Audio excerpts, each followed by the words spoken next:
The first night after the divorce was the hardest. The house, once filled with laughter, arguments, and the messy, noisy routines of two people building a life together, now felt hollow. Every creak of the wooden floor sounded louder. Every shadow in the corner seemed darker.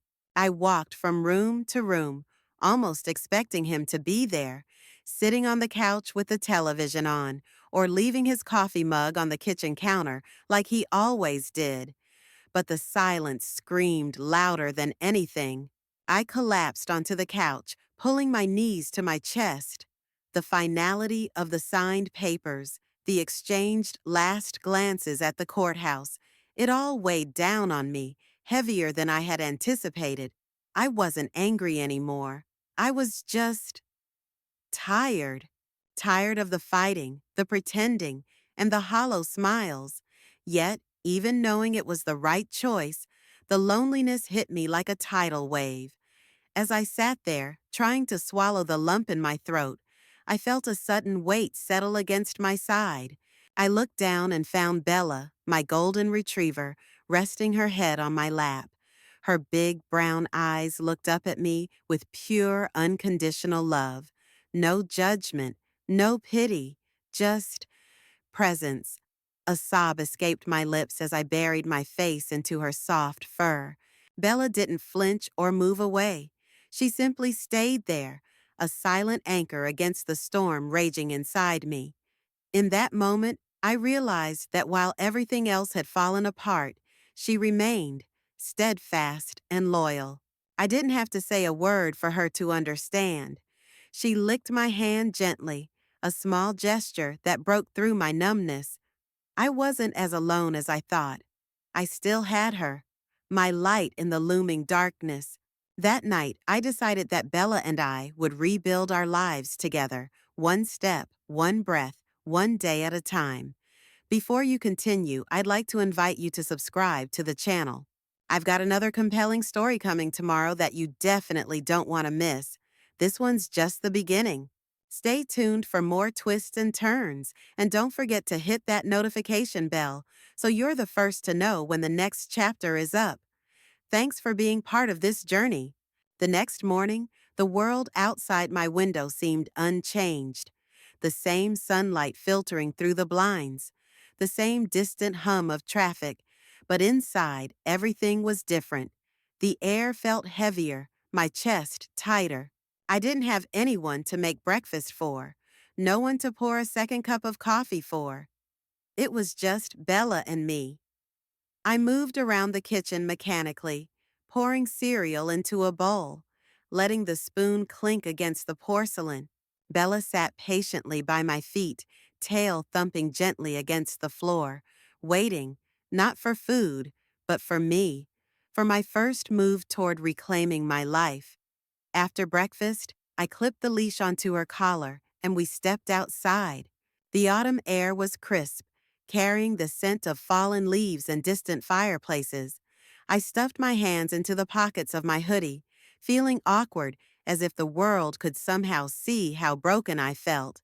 We walked through the familiar streets, past the bakery where we used to buy croissants on Sunday mornings, past the small bookstore where we'd spent rainy afternoons. Each place was a reminder of what was lost, but Bella kept me tethered to the present. Every few steps, she looked up at me, her tongue lolling in a goofy, reassuring smile, as if to say, "You're doing okay." There was something healing about the simplicity of her companionship. She didn't ask me how I was feeling. She didn't try to fix anything. She was just there. In a world where everything felt uncertain, Bella was a small, steady certainty. As we looped back toward the house, a lightness began to seep into my chest, so faint I almost missed it. It wasn't happiness, not yet, but it was something close to hope. Maybe healing didn't come all at once. Maybe it came in tiny, almost invisible ways, like a morning walk with your best friend who just happens to have four paws and a heart big enough to hold all your broken pieces. When we got home, Bella flopped onto the rug, tail still wagging, and I realized I had survived the first real day, and that was enough for now. Days blurred into each other after that first walk. Each morning began with Bella nudging me awake, her cold nose pressing against my arm with quiet insistence. Before the divorce, mornings were hectic. Rushing to get ready, checking emails, squeezing in quick conversations between gulps of coffee. Now, mornings were slow, tender, a new kind of sacred. I started brewing coffee again, not because anyone else needed it, but because I enjoyed the ritual. Bella and I would sit by the window, the mug warming my hands while she rested her head on my lap, her soft breathing syncing with mine. There were no words exchanged, just a silent promise that we would figure this out together. We created a rhythm. Morning walks turned into longer explorations. We found hidden parks, little alleys filled with wildflowers, places I had never noticed when I was too busy being someone else's wife. Sometimes Bella would dart after a squirrel, and I'd find myself laughing, not the brittle, forced laughter I'd gotten used to, but something real from somewhere deep inside me. As I rebuilt my days, small joys began to fill the empty spaces. I dusted off my old paintbrushes, tried baking a disastrous batch of cookies, joined a local book club. Every time I hesitated, every time fear tried to pull me back into that place of sorrow, Bella was there, a living reminder that loyalty, love, and presence didn't have to be complicated. One evening, as the sun dipped low and painted the sky with streaks of pink and gold, Bella and I sat in the backyard, listening to the world settle into nighttime. I watched her chase fireflies, her energy unburdened, her spirit untouched by the betrayals humans so easily inflicted. And for the first time in what felt like forever, I realized I wasn't just surviving, I was living.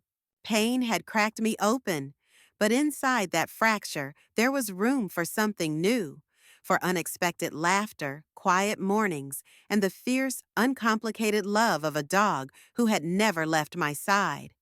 Bella wasn't just saving me. She was teaching me how to save myself. I'll take a short pause. Let me know in the comments where you're listening from and if you've ever gone through something similar. I'd love to read your stories. And if you'd like to hear more, don't forget to subscribe. I'm continuing now. It wasn't all easy, of course. Healing never moved in a straight line. Some mornings, I woke up reaching for a body that wasn't there anymore. Some nights, I caught myself setting an extra plate at the table out of habit, only to feel that familiar sting of absence settle deep in my chest. The house, even with Bella's comforting presence, sometimes felt like a cavern, echoing memories I didn't always know how to silence. There were reminders everywhere, a jacket left in the closet, an old voicemail I hadn't had the courage to delete, wedding photos tucked hastily into the back of a drawer. On especially heavy days, it felt like grief had claws, scraping against the walls of my carefully reconstructed life. But each time sorrow tried to drown me, Bella anchored me.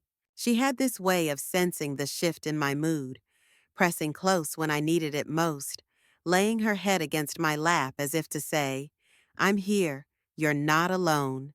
On one particularly difficult afternoon, I found myself wandering to the coffee shop we used to visit together. As I sat there, staring into my untouched drink, I noticed a couple a few tables away. They were laughing, leaning into each other in a way that once felt so familiar. For a moment, a sharp pang of envy and sadness gripped my chest. Then Bella's leash tugged gently at my hand. She looked up at me with those steady, patient eyes, and something inside me shifted. I realized I didn't miss him. I missed the idea of being loved, of being chosen. But here, beside me, was proof that love didn't always come wrapped the way you expected. Sometimes it came on four legs, with muddy paws and a heart big enough to hold your broken pieces. I smiled at Bella through the tears that blurred my vision.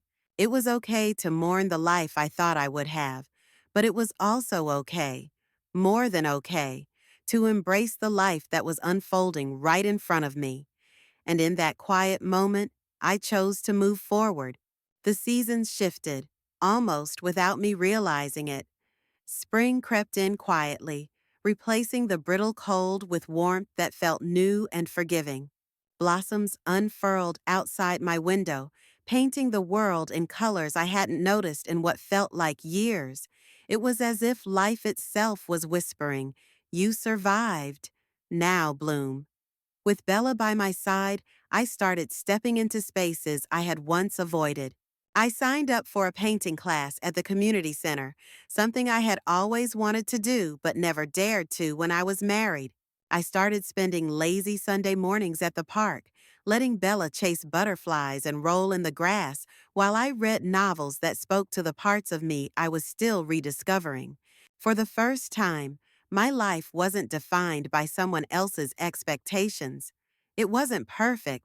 Loneliness still lingered in the quiet corners, and some wounds still throbbed when I least expected it, but it was mine.